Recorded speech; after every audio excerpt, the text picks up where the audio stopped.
So guys, environmental economics के थोड़े से और क्वेश्चन हैं, इनके बारे में भी हम डिस्कशन कर लेते हैं। Who propounded the optimum theory of population, दिया किसने? रॉबिन ने दिया, डाल्टन ने दिया, कैनन ने दिया, कार्ल सॉडर ने दिया। इसे किसने जनसंख्या के इष्टतम सिद्धांत का प्रतिपादन किया था? रॉबिन्स, डाल्टन, कैनन या फिर कैर सॉन्डर्स। ठीक है, ये ना बड़े सारे लोगों को कंफ्यूजन होती है कि दिया किसने है, तो मैंने सोचा मैं आप लोगों को दिखाई दूँ जरा।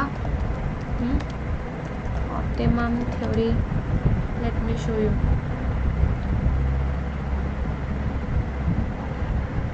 क्या बात है, क्या बात है, बहुत ही बढ़िया। देखो जी, ये तो आपको दिखेगी नहीं पिक, हाँ ये दिखा देते हैं, चलो ये भी अच्छे से नज़र नहीं आएगी आपको। ये देखो, so guys you can say population must grow up to a certain desire level after which further growth is harmful.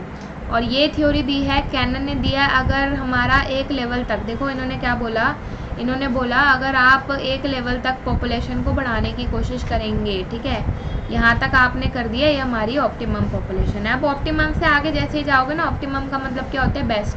तो बेस्ट से अगर आगे जाओगे तब भी दिक्कत है, बेस्ट से पहले रहोगे तब भी दिक्कत है। तो originally this theory has been given by Cannan, और कंट्रीब्यूशन डाल्टन, सॉडर सब ने दिया था, लेकिन ओरिजिनली ये थ्योरी किसकी है? कैनन की है। ठीक है, what is the equation of corrected birth rate? Birth rate आप लोग कैसे निकालेंगे, तो इसके बारे में बताइए। हिंदी में हम लोग बोलते हैं बर्थ रेट को संशोधित जन्म दर। क्या तरीका है आप लोगों का संशोधित जन्म दर को निकालने का, या फिर क्या फॉर्मूला है? सिर्फ इतनी सी बात आपसे पूछ रहे हैं। ठीक है, देखो जी, इंडिया में क्या होती है, इंडिया में आपको पता है जितने भी बच्चे पैदा होते हैं सारे के सारे रजिस्टर्ड तो होते नहीं है ना। तो हम लोग यहाँ पे लेते हैं करेक्टेड बर्थ रेट निकालने के लिए रजिस्टर्ड बर्थ, जो तो भाई हॉस्पिटल में पैदा हुए, जिनके नाम पे बर्थ सर्टिफिकेट फाड़ा गया, प्लस पॉसिबल बर्थ। अब कितने बच्चे हैं सड़कों में ही पैदा हो जाते हैं, ट्रेनों में ही पैदा हो जाते हैं, बसों में ही पैदा हो जाते हैं, ना कोई रिकॉर्ड होता है ना कुछ। ठीक है, सिग्नल्स पे ही पैदा हो जाते हैं। तो पॉसिबल बर्थ जितना रहता है, ठीक है, उसके बारे में हम एक प्रेडिक्शन करते हैं और डिवाइड करते हैं इसको मीडियर पॉपुलेशन से, and it should be multiply by 1000। ठीक है, पर 1000 के ऊपर आपने इसको देखना होता है, 100 के टर्म्स में नहीं देखना होता। So that's why correct answer here to be first. Okay, लो जी, एक और फेवरेट क्वेश्चन यूजीसी का, पहला प्यार। Which structure is important for demographic dividend? 0 to 14, 15 to 59, 60 and above, 0 to 14 या फिर 60 and above। जनसंख्यिकी लाभ के लिए कौन सी आयु संरचना महत्वपूर्ण है? 0 to 14, 15 to 59, 50 वर्ष से ऊपर, 0 से 14 और 60 और उससे ऊपर। इसके बारे में आप लोगों को कुछ दिखा भी देते हैं। फाइल ओपन होती है हमारी।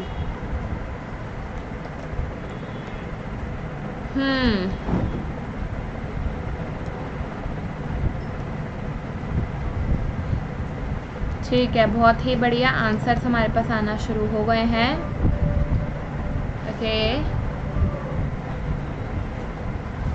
ठीक है, हाँ भाई, तो देखो हमारे जो काम की पॉपुलेशन है, या फिर जिससे आप कहो कि यूज़ लेना है, ठीक है, तो वो लोग कौन से होते हैं जी?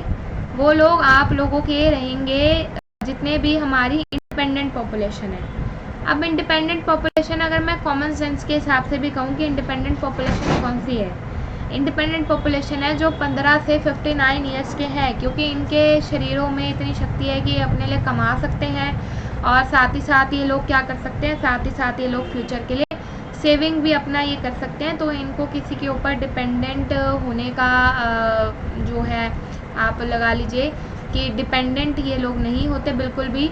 और डिपेंडेंट कौन होते हैं? डिपेंडेंट वो लोग होते हैं जैसे कि अब अपने बच्चे हो गए, ठीक है, या फिर बूढ़े बुजुर्ग हो गए, वो काम करने नहीं जा सकते, तो वो फिर जो दूसरी पॉपुलेशन है हमारी, ठीक है, दूसरी पॉपुलेशन कौन है? देखो, यूथ को तो बेसिकली आपको पता है ज़रूरत है नहीं, 15 to 59 ईयर्स वाले इंडिपेंडेंट हो गए, लेकिन जो बाकी दूसरे हैं, चाहे वो चिल्ड्रन है, चाहे वो फिर आपका बड़े बुजुर्ग है, तो वो फिर आपकी डिपेंडेंट वाली पॉपुलेशन कैटेगरी में आते हैं। ठीक है, ये मेरे इन्वायरमेंटल इकोनॉमिक्स के ही नोट्स हैं जो मैं आपको प्रोवाइड करती हूँ प्लस पे।